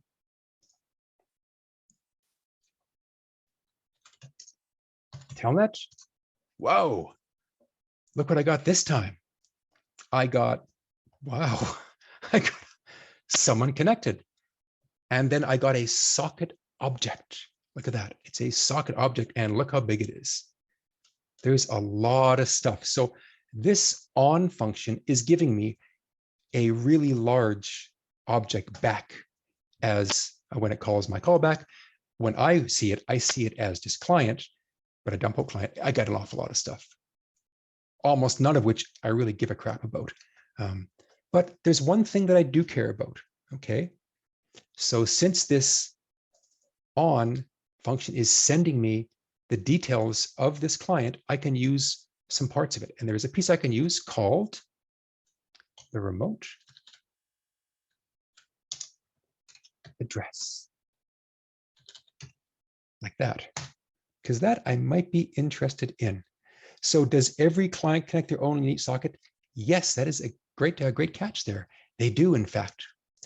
When any client connects, this thing runs. So let's put this back the way it would normally be seen, as an inline function again. Let's do that there, and I'll make an arrow just because I can. Don't have to. There. Once again, this is identical. Same thing. I just embedded this as an anonymous function. Have anyone heard that term, anonymous function, as opposed to named function? I mean, a named function is a function with a name. So if I had a function here and I gave it a name, there, that's a function with a name. This function is a function without a name right there. It has no name. It's the function with no name. Isn't that a song? I went through the desert with a function with no name. That's an old song. So, all right. So we normally use it as an anonymous function. There's my client. Okay. So let's try it again. Now I'm going to print out, not kill my server. Oh, here we go. Start it again. Listen again. But now when I get a connection, it's going to print out someone connected and their remote address. Let's take a look and see what I get for a remote address. Okay. Telnet. Oh, look at that. I got an IP address. That's telling me that, oh, here is the client that connected. I got a connection from 127.0.0.1 IP4. And by the way, it also shows me the IP6 version of that, which is FFFF, which is really just 127.0.0.1. So this is, once again, no place like home. This is the, or one of the local host addresses. So this is telling me I'm connecting for myself. This is me connecting. So it's local host is connecting to me. Okay. So this is my server. All right. And every time a client connects, they get a new version. I could probably open up another window, do another one. But yes, as many clients as I want can connect to my server. And by the way, we're going to do that in just a few minutes. I'm going to have you write a client and connect to me. See if it works. Sometimes it works, sometimes it doesn't. Give it a try. Okay. So, all right. I'm going to add a few more things to my server, and then I'm going to look at the client, and we're going to code along together. Don't worry, this is like 6 lines of code. Okay, so I want everyone to get ready. Open up your VS Code. I'm going to have you write some code in just a minute here. I'm going to add a couple more things to my server because what I want to do, I want to handle errors because invariably, when people connect and they kill connections, I get errors, which kills my server. So I'm going to go another listener. So I'm going to add as many listeners as I want. Server.on, same thing, on function, there. There's other events my server can get. I can get a error, okay? And I always add one of these. I just in case I add an error connection. So in this case, I get a single parameter once again. The error callback will give me single parameter. I'm just going to console log the error. There, I'm going to log error.message. Just like that. Okay, start it again. Now nothing happened, but now if I get some weird connection dropping error, it won't crash on me. Right. I'm going to add one more thing. I'm going to add a listener for if somebody disconnects on me. Because it happens all the time. Clients connect and disconnect all the time. I'm going to have client on. It's called, now it's not disconnect, it's actually end. And this is all part of the net module. We can look in the net module, which is in NPM. It explains all the stuff. And that's how we use it. See, all this cool stuff. And there is an actual document that tells you all the different events that you can get as a server. You can get connection and you can get end. And I'll just, there we go. I'll make a little note saying client left. Okay, so, or maybe I'll do a remote address. I'll say remote address left. How's that? I'll say this person left. There. I'll say left. They left. Okay. All right. And I don't need to have an error. In fact, this one, I don't need any parameters at all. Actually, I will. I'll get the client. I need that client. There we go. So I have 3 listeners on my server. And by the way, servers are more complex to write than clients. But it's still only 18 lines of code, including spaces. It's not much going on here. So I got 3 listeners, connection and end. So start the phone call, end the phone call, and if anything bad happens. Let me start my server again. And now I'm going to do my telnet one more time. Connection. Now I'm going to quit. Let's take a look. Oh, let's take a look. Server on end. Oh, client. Client. There we go. Try this again. Okay, so I'm listening on that port. And try it again. So someone connected on that port. Okay. Let's take a look. Didn't notice the end. Let's take a look. Socket on end. Oh, of course, my mistake.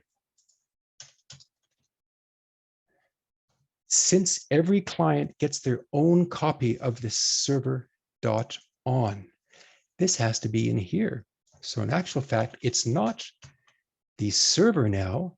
Now, if I get connections on this client socket, okay, and that's important. So now, if the client ends, it's not the server ends, it is if the client ends. Okay, common mistake. Let's try it again. Start my server. Now, if the client ends, I'm going to get a message saying the client ended his connection. There we go. Let's try it again. There we go. There we go. Client left. Great. So let's go ahead and we're going to all write together a client, and I have opened up the networking so we can all access the screen here on that port, on port 3001. So let's do it all together. Okay. Let's go and make another file. So let's all go make a file. Doesn't matter where you put it. I'm going to call it client.js. Okay. This is a fairly easy one for now. So it'll be the same thing. The first line is going to be our const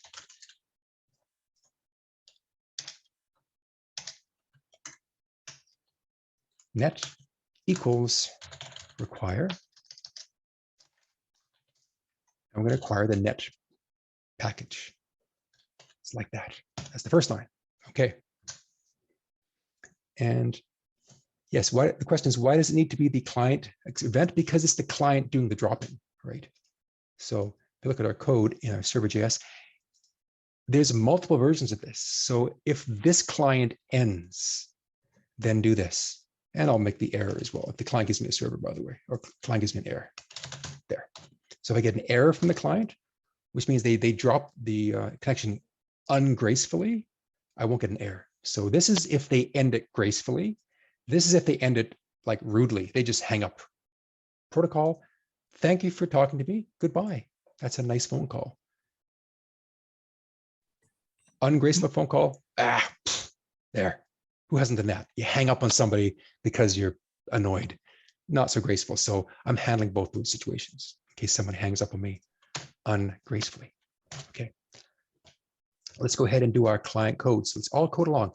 We're going to do the same thing. We're going to make ourselves another object. And this time it's going to be a connection object. And we're going to use the .NET module. And this time it is not create server, it is create, no surprise, create connection. This is the function we're going to use, create connection. Okay. And create connection takes as a parameter an object, like takes config object. So it takes an object just like this. That object requires at least two things. It needs a host and it needs a port. So what computer to connect to and what computer to connect to them over, what port do we use to connect them? So I'm going to do 127 for now, or local host, but I'll get you to use a different one because you don't have this on your machine. So for my purposes, I'll use localhost. I'm going to give you the IP address to use to connect to me, okay? And it'll be with 3001. There we go. So here's my net connection, which I will change that host in just a minute here so you can connect. And I'm going to do one more thing. I'll do connection dot on, very similar, right? And this time it is not, let's look at the server, it's connection. On the client side, it's called a connect listener. Why? That's what they called it. Whoever wrote the net module, it's called connect. It's not connection, it's connect. So when I get a connect, run this function. So it's going to be a callback on this function, and we'll just log connected.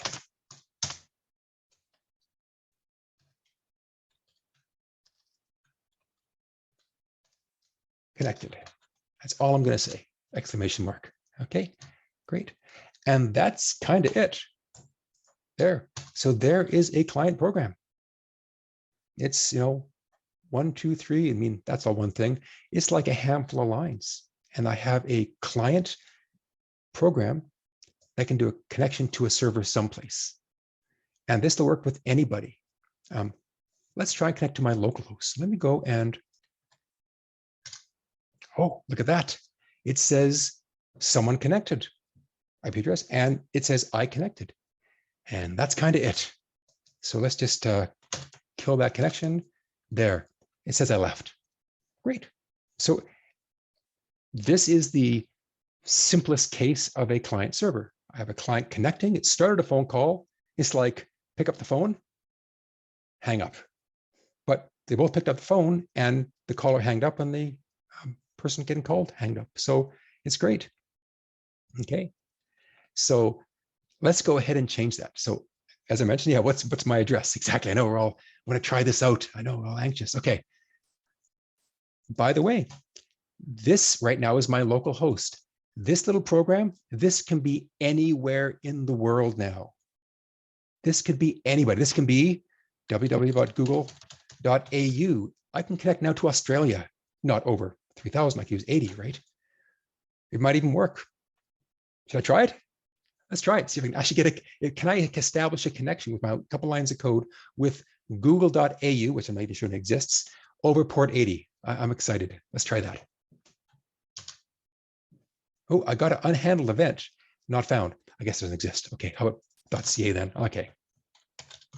Okay, didn't work. Oh, I connected to Google. I wrote a program that connects to Google. Look at that. Now, it's not doing anything, but fantastic. So with my little client program that I wrote, a handful of lines, just connection and on connect, I was able to connect to somebody. Who knows where? Okay, so let's connect to my machine now. So let's find out what my IP address is, and I'll find out what's my IP. Oh, there it is. Okay, so I'll paste this in here. There's my IP address. I can see if anyone connects to me. Who's gonna be the first person to connect? This has to be a string right there. Okay, just to be sure.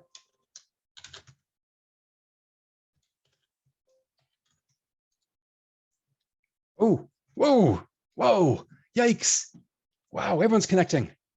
Okay. Looks like people are in fact connecting. So yes, I'm getting lots of connections. They left, they're in, they're left, they're in, they're left. Wow. Isn't that great? So we did line 6, you bet. Gotcha. There. There. The end of the object. That's line 6. But look at all these people connecting to my server. Wow. Okay. Yeah, my VM didn't have that port open, but it's okay. I'm doing directly on my machine now. So you're into my machine. Wow. I hope my software is written so it's not hackable. Let's take a look at my server. Do I have any vulnerable code? I probably do. Okay. That's really cool. Now I'm going to add some more stuff to my server. This is exciting. Okay.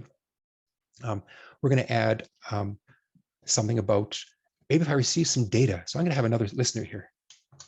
Client.on. There. I'm going to listen to see if you actually say something to me. Okay. Maybe you're going to say something. So I'm going to listen to data. And I'm going to get a function with the data that you sent me. And by the way, you'll be doing this today, okay, in your client side. I'm going to respond to data that I get sent. I'm going to console log that data. Okay, so I'm going to say the remote address. There we go. I'll say the remote address. And they sent me, and I'll print out the data. Great. Okay. And by the way, just for fun, I'm going to send that back to you. Client dot write. I'm going to send it back to the client. I'm going to send you a note saying, you sent me data. So now I'm like an echo server, if I spell client correctly. I'm an echo server. You send me stuff, I send it right back to you. So this is kind of great, isn't it? Okay, so let's go modify our client to see if this actually works. Let's make this back to localhost so mine works. Okay, I need to add just one line or a couple lines to my program here.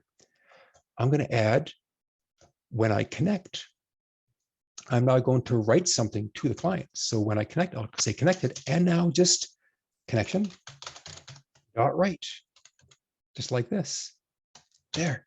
And let's write hello. There. That's all. Just one line. So if you add hello, your should work. Let me see if mine works.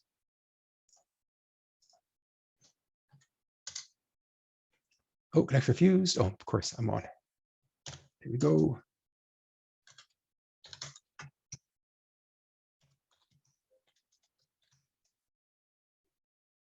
Connected, and just take a look.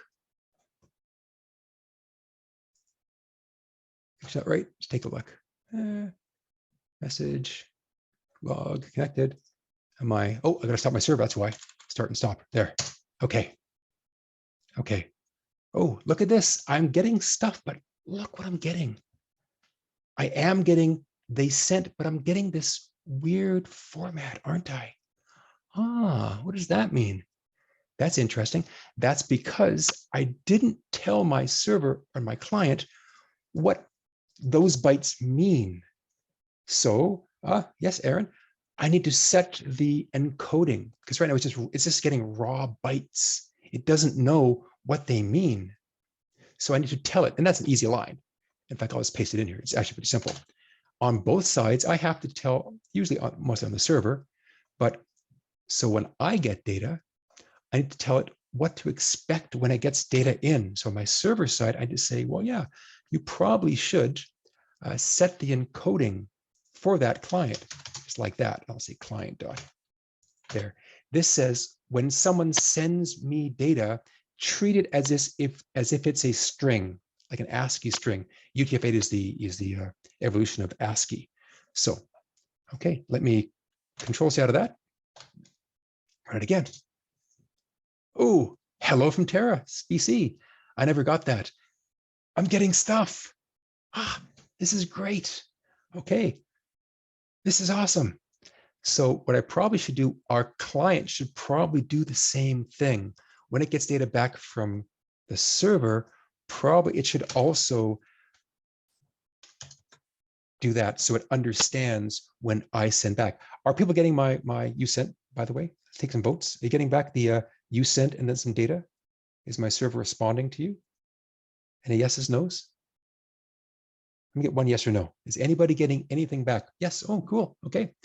So we have written ourselves a client server, and it's being sent over the internet just because we picked a different address. In this case, my address of my house. But there you go. Isn't that awesome? Now we can add more cool stuff. Maybe I can add some more stuff. How about if we made this a little more flexible? And we had you, instead of doing that, maybe we made this the args. Maybe we said const args equals process dot argv dot slice to the usual. We've done this 1,000 times, right? Okay.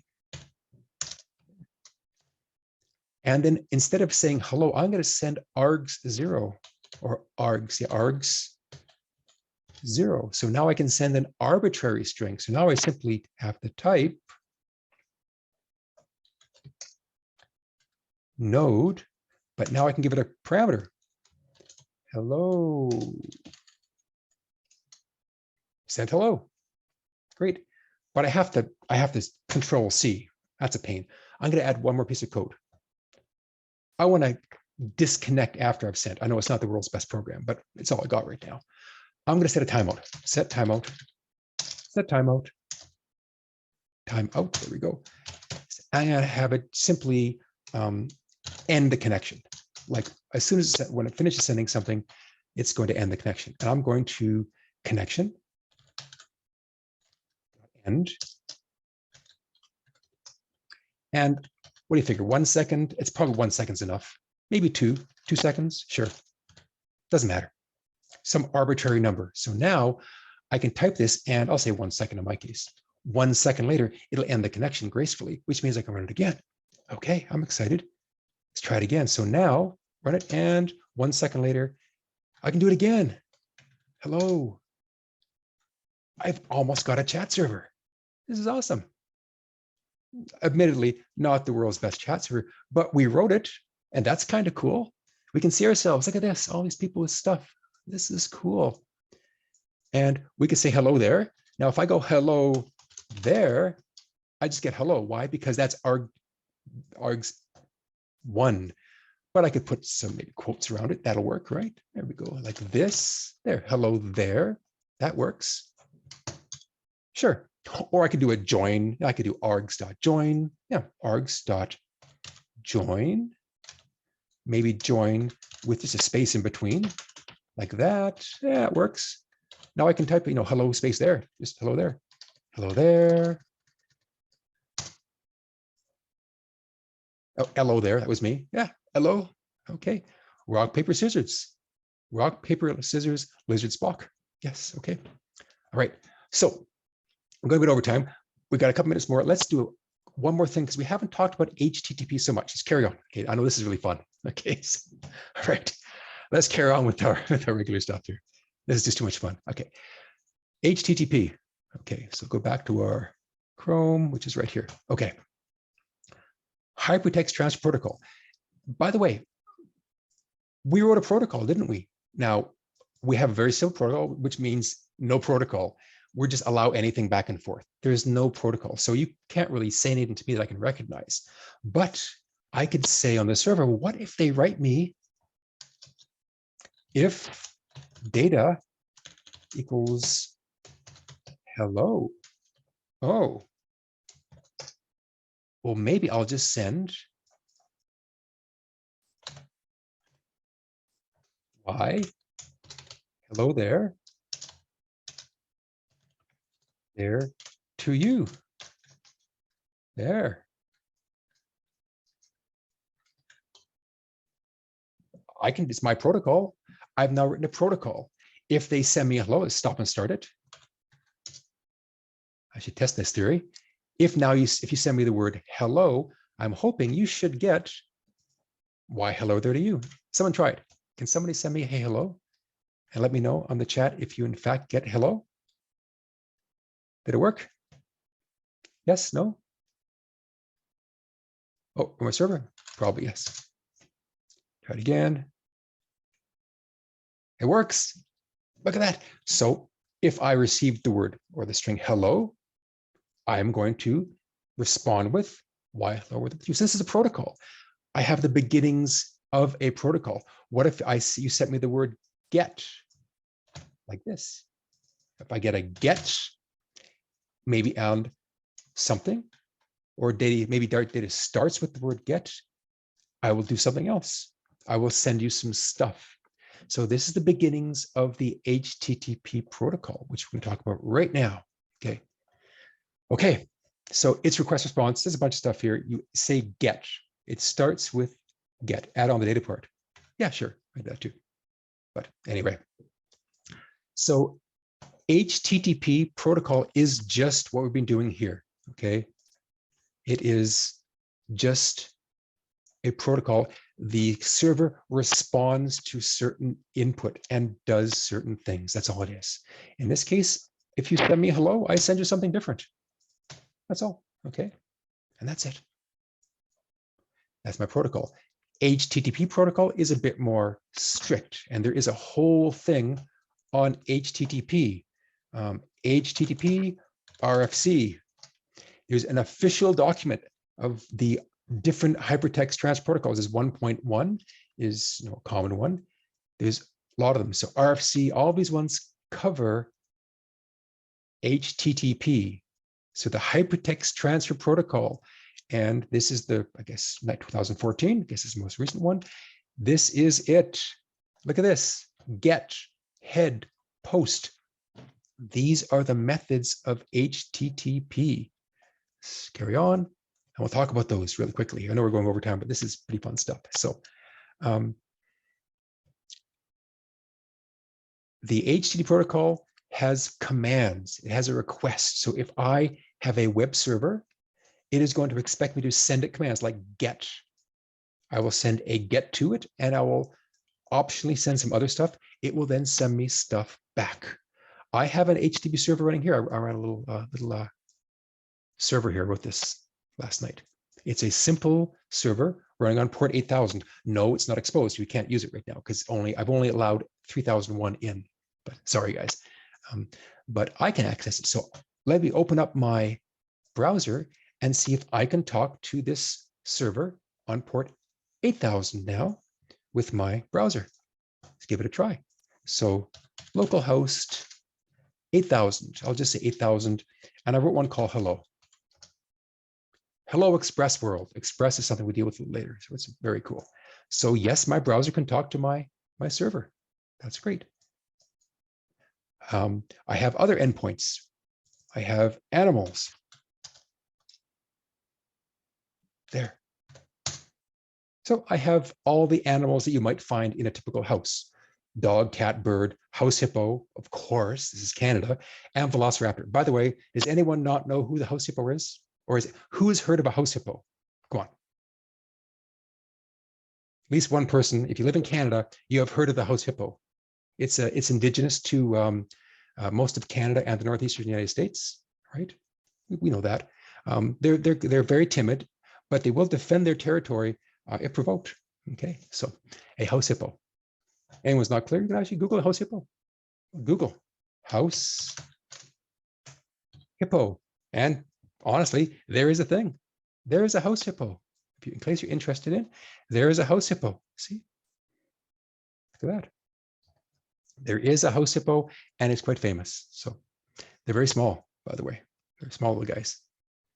They make their beds out of pocket lint and dryer lint and stuff, and they live in closets. They sleep 18 hours a day. You never see them. They're very timid, rarely seen. So okay. So anyway, I digress. I will send the link later. So it's an endpoint. It's an HTTP. So my browser. But my browser, what's it actually doing? What is my browser doing to make this happen? Well, it's doing something very similar to what we did in our client program. So if I have my Telnet again, which I buried someplace, there it is. Okay. I can probably use Telnet and access my server this way. Let's grab a different one. Let's go open up here. Go on my client. There we go. Again. Okay. So let's open up a Telnet, which is a raw connection.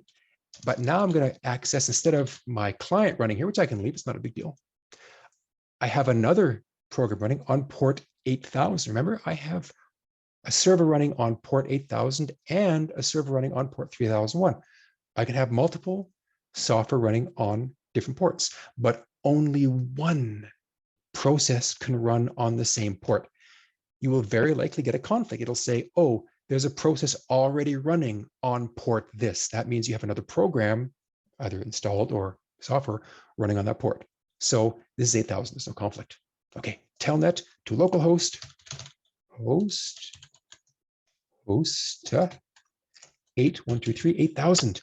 Let's now connect to my web server. I'm in. It didn't say hello. That's not the protocol.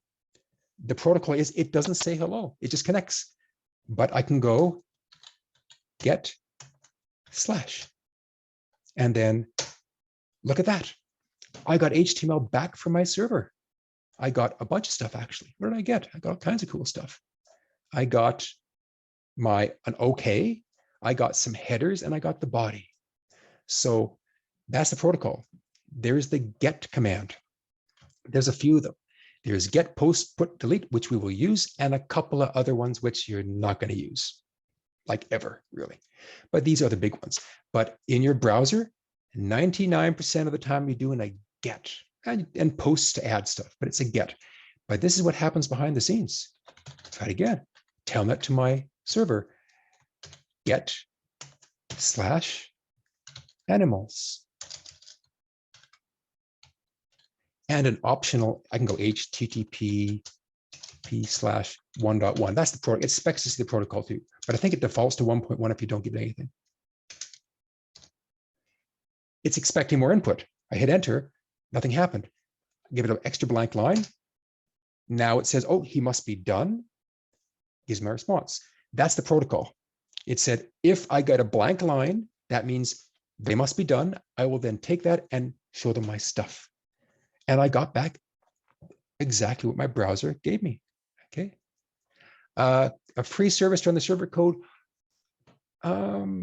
Server code was running your own machine, really. I mean, you could open up a VM. I mean, really just run it locally on your own machine.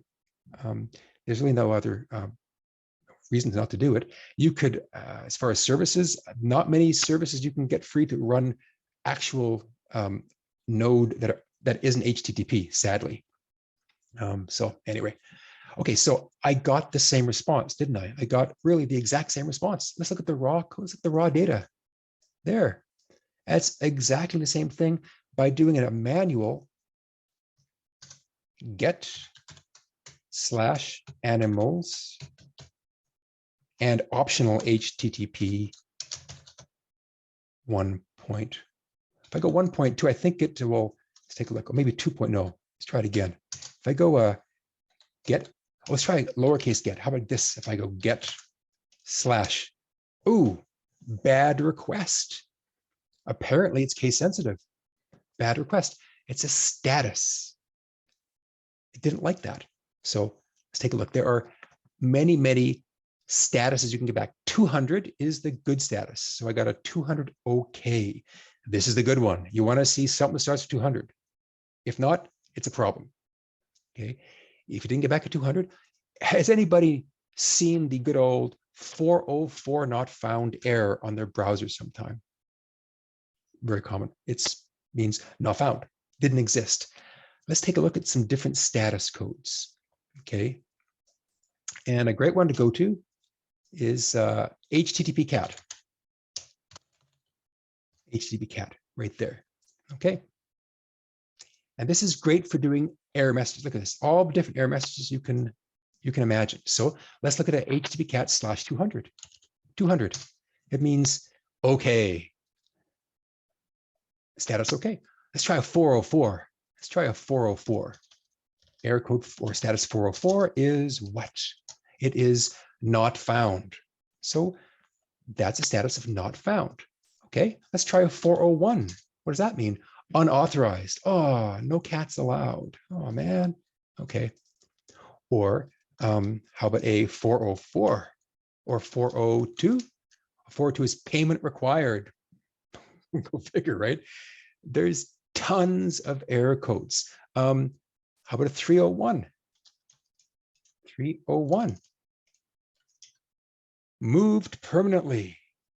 That's a status code. Okay. How about a 302? What's 302? It's a redirect, I think, isn't it? Means found. Oh, I like that one. It's cool. Okay. Anyway, lots of status codes. There's lots and lots of status codes. What's a 318? Is it 318? I'll never remember. It's 318. Oh, literally couldn't find 318. Okay. 362, any other codes? No, couldn't find those ones. So don't exist. Okay. There are lots of status codes, and you can get a list of status codes. HTTP status codes, of which there are a plethora. Many, many, many. Look at them all. Look at all these. Wow. Okay. Just lots and lots of messages. Wow. Expectation failed. You've failed my expectation. Wow. Payment too large. No, payload. Huh? Payload too large. Length required. Lots of status codes. These are server errors. They come in classifications. 200 is usually Yeah, good.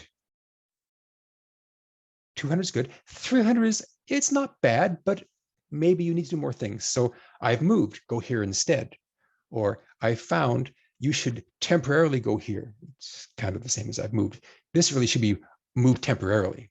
Same thing. So try some other ones. So 4 or 5, lots of really cool ones. Okay.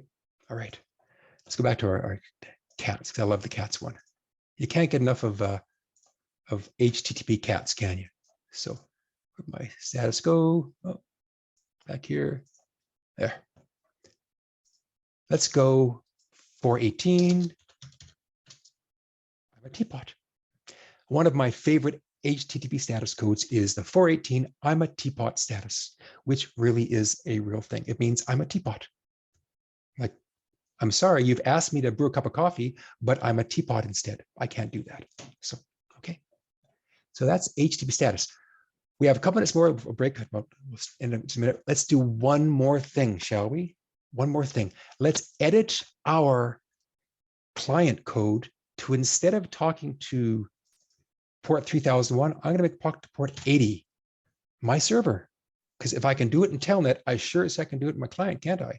So now I should be able to connect. Let's see if I can connect to my server on port 80. And I'm not going to send this anymore because it doesn't recognize that. I'm going to send, how if I send it this? I send it get /animals. It'll be a string, so I got to add that. There. And I got my on data. Oh, got to add my on data. So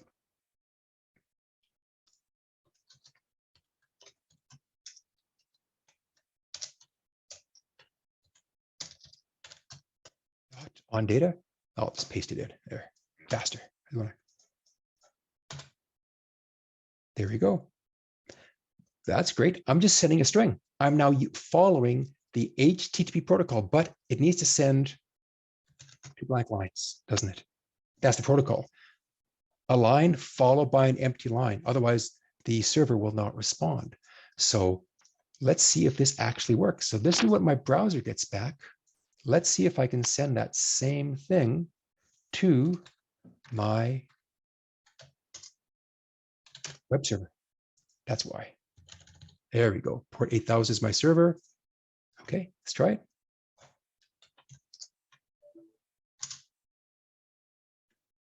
Wow, I got Hello Express World when I said /hello. So let me go /animals again. Right there. Okay, so get /animals. I'm following the HTTP protocol, so it should respond with stuff. I could, of course, done HTTP /1.1, but that is often optional, so I'm not going to add it right now, lest it be confusing about it. Okay, okay, let's run my server and see if I get back all the animals in the house. Look at that, and my time. So I've now written a mini web browser, or 1970s version ARPANET web browser, but I'm getting stuff back, and I'd get perhaps get a hyperlink that I could then use and do it again. So anyway, okay, so that's kind of our discussion today on networking HTTP. We spent, of course, a lot on networking because HTTP is networking, but it's just a protocol or an agreed upon conversation that you have to get things from your HTTP server. This is great. But as you can see, this is awesome. I mean, you can write really cool things with not a lot of code. Like, this is great. The net module has done all this work for you. So we don't need this anymore, but there. So now I can send, or I can send, maybe say get and / my args, and I can send an arbitrary command, get space or node my program, and then my parameter. Okay, I could add this. I'm not doing it because we're overtime right now, but you can add more things to this. So, okay, so thanks everyone. Today we're going to be starting our Snake server, or Snake client rather, which is a lot of fun. We should have received, let's take a look if we have received from these guys. Did we receive we did. Yes, so Francis sent us the IP address and port for the Snake server. Should we give it a try, see if it connects? We have client. Let's try it. Let's try and connect. Why not? We're here. Let's quickly try and connect to that Snake server. There we go. So it looks like it's there in Slack. I'm going to grab this there. Since I'm here and we're having so much fun, I'm going to go ahead and add that to my there. And I'm going to grab that port 50541. It's fine. I'm not going to send anything because it's not going to recognize stuff. I'm going to get back, huh? In fact, I'll add this. I'll just do this and see if I say get animals to the snake server, let's see what it replies with. Why not? Because right now I believe it's following snake protocol, not HTTP protocol. But let's give it a try. Okay, let's run my client. I got back, huh? But I connected. So looks like it's up. So the snake server is up and it's listening to connections, but since it's speaking snake, it didn't understand when I tried to speak HTTP. So you will have to speak snake to that snake client or snake server in your client. Okay. All right. Thanks, everyone.